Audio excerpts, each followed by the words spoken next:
Cidade de Tiwanaku, com 7 construções arquitetônicas milenares, Calaçaçaia, templo semi-subterrâneo, pirâmide de Acapana, Porta do Sol, Pumapunku e templo. Construídos há mais de 1000 anos, permanecem inertes como testemunhos materiais da cultura pré-incaica. Nós nos dirigimos agora à cidade milenar de Tiwanaku, a 70 quilômetros da capital da Bolívia, La Paz. Seguimos na América do Sul. Aqui estamos a uma altura considerável de 3.000 metros acima do nível do mar, mas vamos subir ainda mais até chegar ao nosso destino. Esta é a cidade inca de Tiwanaku. O ar já parece pesado pela altitude. Estamos a 3.800 metros acima do nível do mar. Aqui foram construídas impressionantes obras arquitetônicas, a maioria esculpida em pedra, que mostram vestígios de mais de 1.500 anos de ocupação humana antes do descobrimento da América. Tiwanaku data aproximadamente do ano 500 a.C. ao ano 1500 d.C. Anteriormente, nesta zona viviam os Tiripas e os Huancarani.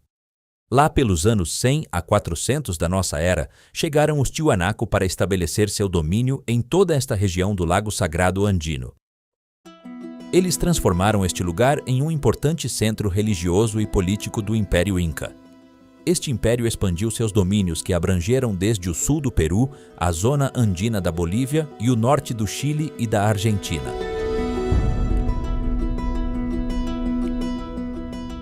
Mas o que chama a atenção em toda essa majestade arquitetônica? Além da arte, o interessante é sua cosmovisão, sua religião. Em que eles acreditavam? A quem os incas adoravam? São perguntas que têm respostas interessantes. Os incas acreditavam e adoravam os astros, adoravam a terra, a lua e principalmente o astro Sol. No entanto, havia um ser superior ao Sol, aquele que criou as montanhas. Para os incas, esse era o deus Viracocha. E o que significava Viracocha para eles? Era o Deus Supremo, anterior ao Sol, anterior aos incas, criador de tudo o que existe, Deus do céu e criador do Sol, da Lua e de todos os seres vivos. Embora Viracocha apareça muito pouco nos rituais populares, ao contrário do deus Inti e da Pachamama, Viracocha era muito respeitado na cosmovisão andina. Observem esta impressionante arte esculpida em pedra pura. É a famosa Porta do Sol.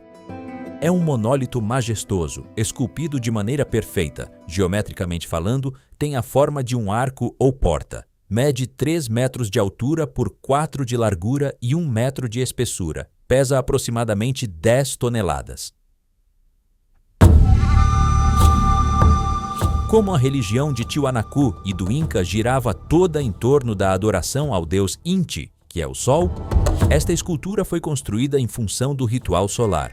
Assim, nos solstícios de verão e inverno, os raios do Sol penetram através desta porta. Mas notem algo interessante. Na parte central superior desta porta, como podem ver, está esculpida a imagem do deus Viracocha, junto a outras figuras geométricas nas laterais. Nessa ordem hierárquica, o Sol passava por baixo de Viracocha. Isso significa que para eles, Viracocha era o deus superior, embora fosse desconhecido, porque não podiam vê-lo. Uma situação semelhante a esta ocorreu entre os gregos, quando o apóstolo Paulo passava por Atenas, na Grécia. Em Atos 17, 23, o apóstolo Paulo relata que viu entre seus vários deuses uma estátua que tinha a inscrição: ao Deus desconhecido. Os gregos não o conheciam porque era invisível, porque o Deus do céu só é visto pela fé. No entanto, os gregos o respeitavam, assim como os incas não viam o Deus Viracocha, mas o veneravam. Quem eles podiam ver era o Sol e a Terra. Eles acreditavam que o Sol era o filho do deus Viracocha. Portanto, adorava-se o Sol, porque podiam ver o Sol. Acreditavam que sem o Sol, a produção da terra e a vida seriam impossíveis. Por isso, seu sistema de adoração girava em torno do Sol e da Pachamama. Agora, a pergunta recorrente em toda esta série é: aqui os tiwanacotas conheciam a Deus? Antes de responder, temos que analisar a forma como Deus se faz conhecer. Deus tem muitos meios para se autorrevelar como o Criador e sustentador da vida. Deus se revela através da natureza pelos meios da graça, da consciência e da Bíblia. Já falamos sobre esse assunto no documentário número 1, onde abordamos a história do Forte de Samaipata. Deus se revelou no passado e faz isso até hoje. Deus se revela como o Supremo Criador, como o protetor e o sustentador. Diz Deuteronômio 31, 8. O Senhor é quem vai adiante de ti. Ele será contigo. Não te deixará, nem te desamparará. Não temas, nem te espantes. Embora muitos não soubessem o nome de Deus, como os gregos ou os incas, eles podiam sentir que havia um ser superior a todos os deuses. Então, na busca por esse ser superior, Satanás desviou a adoração principalmente para o astro Sol, em vez de para Deus. Por exemplo, Satanás desviou os babilônios para buscar e adorar Adrameleque como a personificação do Sol que dava e sustentava a vida. Na mitologia grega, Hélio era o deus Sol e era representado como um jovem belo com uma auréola ao redor da cabeça.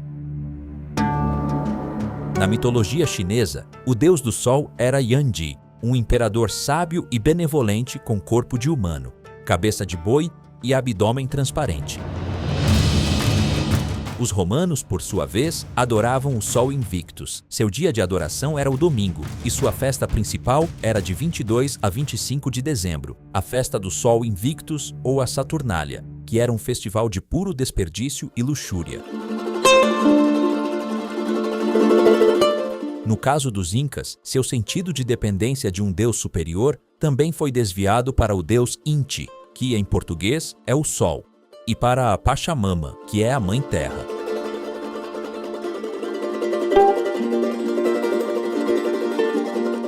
Este é o Templo de Kalasasaya, ou Templo das Pedras Paradas. É uma impressionante obra esculpida em pedra. Aqui se verificavam com exatidão as mudanças de estações e o ano solar de 365 dias. O Sol nascia pelo centro da porta principal de entrada. No solstício de inverno, em 21 de junho, o Sol nascia deste lado, no ângulo nordeste. Mas no solstício de verão, em 21 de dezembro, era marcado pelo nascimento do Sol por este ângulo, pelo ângulo sudeste. Tudo girava em torno do Sol, não apenas por questões religiosas, mas também como utilidade para o calendário agrícola. Todos os anos aqui se celebra o Ano Novo Aimara, que é no dia 21 de junho. Realiza-se uma série de rituais que evocam o Sol e a Mãe Terra, com defumações e sacrifício de animais como oferenda à Mãe Terra.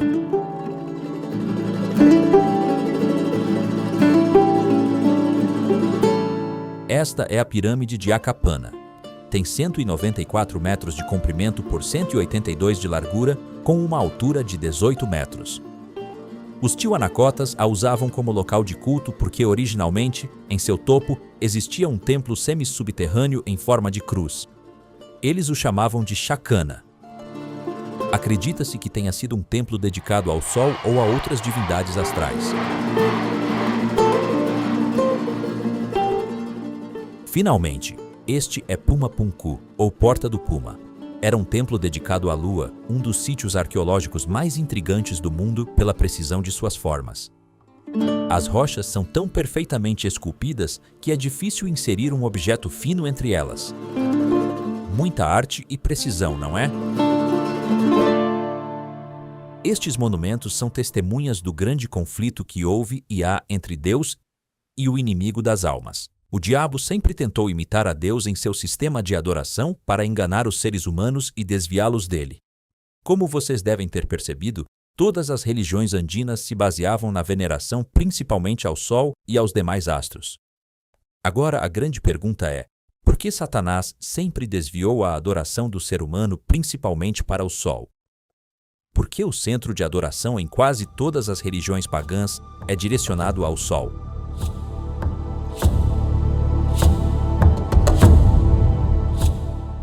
Isso é muito interessante.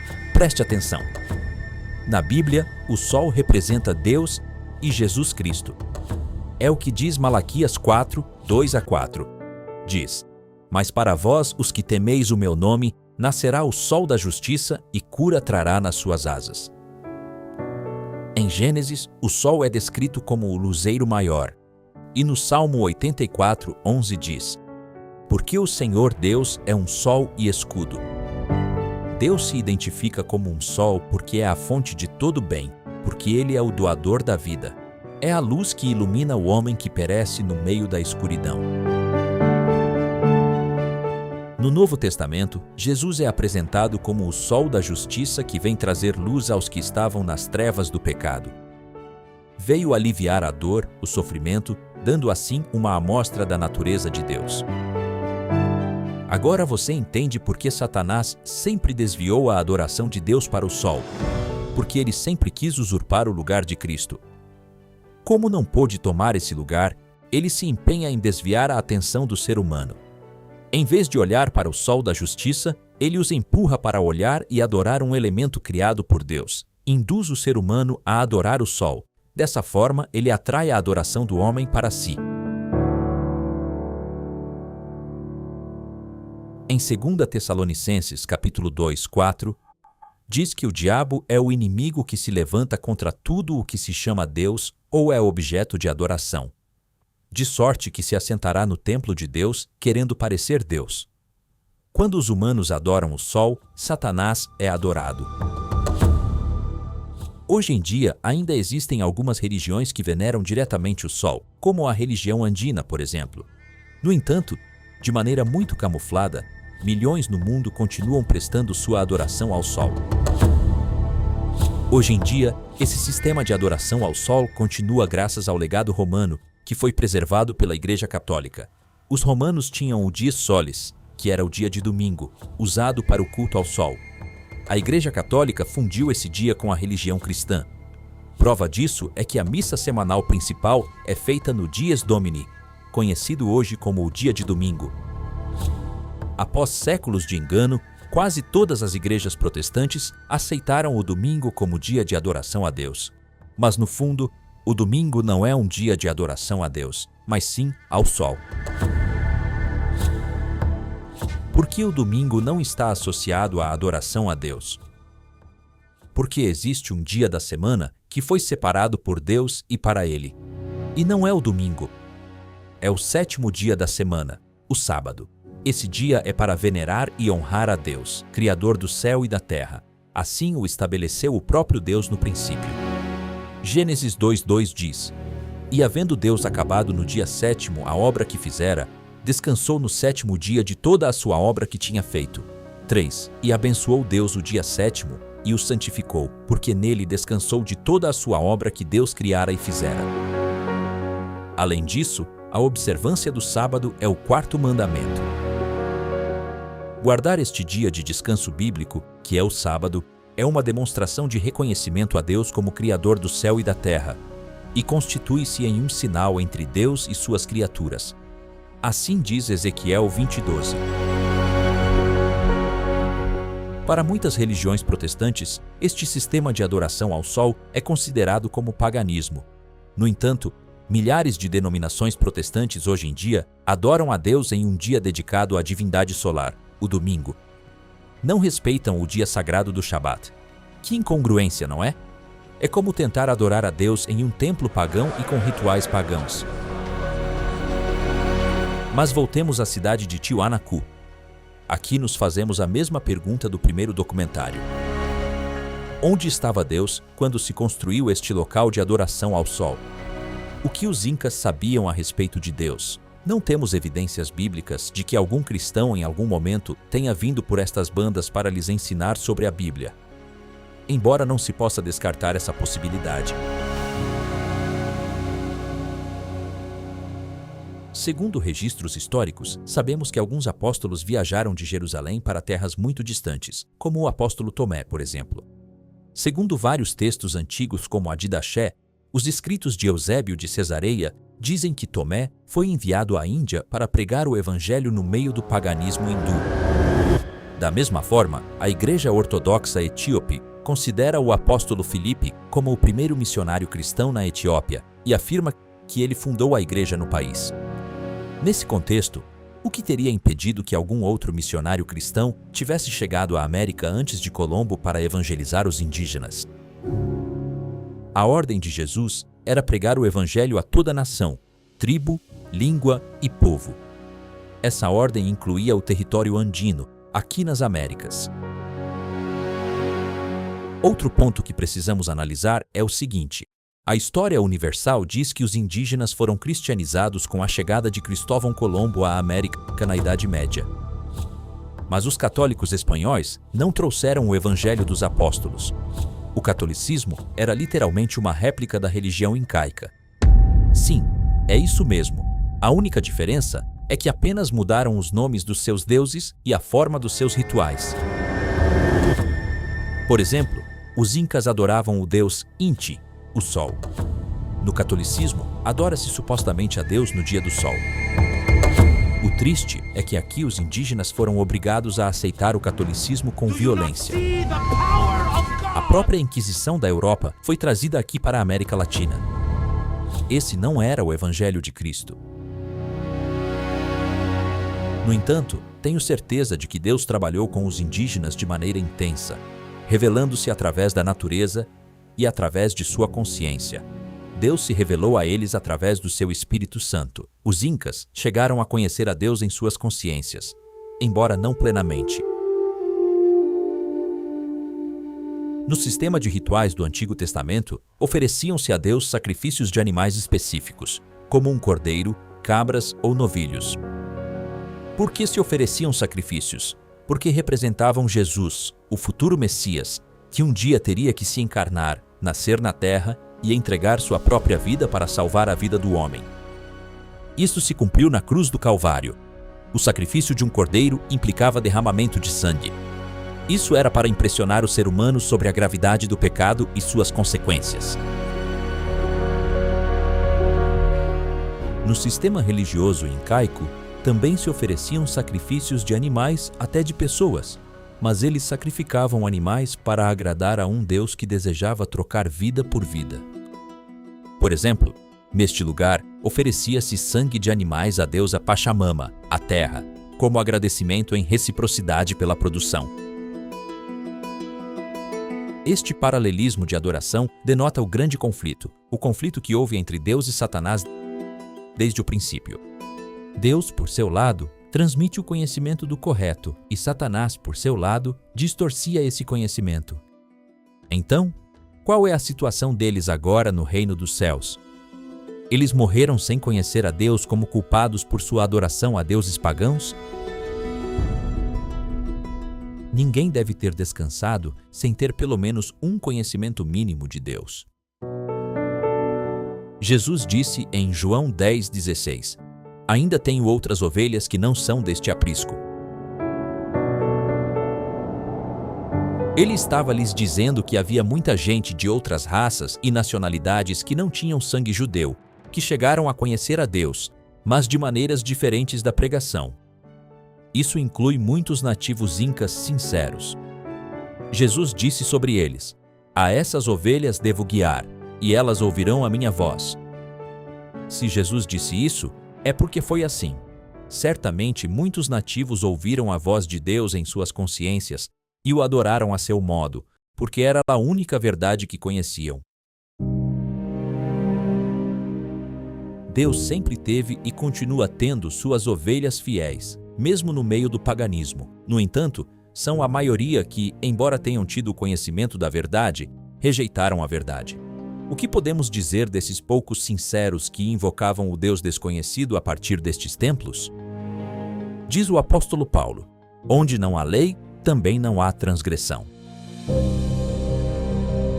Então, qual será o fim desses adoradores no dia do juízo?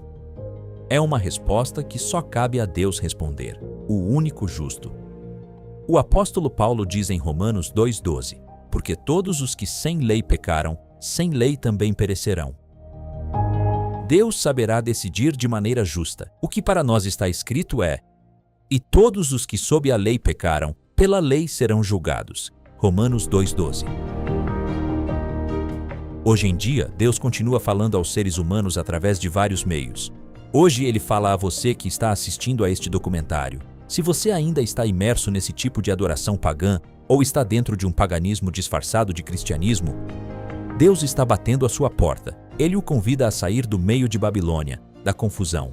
Dirija suas orações ao Deus verdadeiro. Adore o único Deus criador do céu e da terra. Diz Provérbios capítulo 3:6. Reconhece-o em todos os teus caminhos, e ele endireitará as tuas veredas. Pense no Senhor em tudo o que fizer, e ele o conduzirá pelo caminho certo. Nossa próxima viagem será um dos maiores centros de adoração da cultura inca. Visitaremos Machu Picchu. Quem o construiu?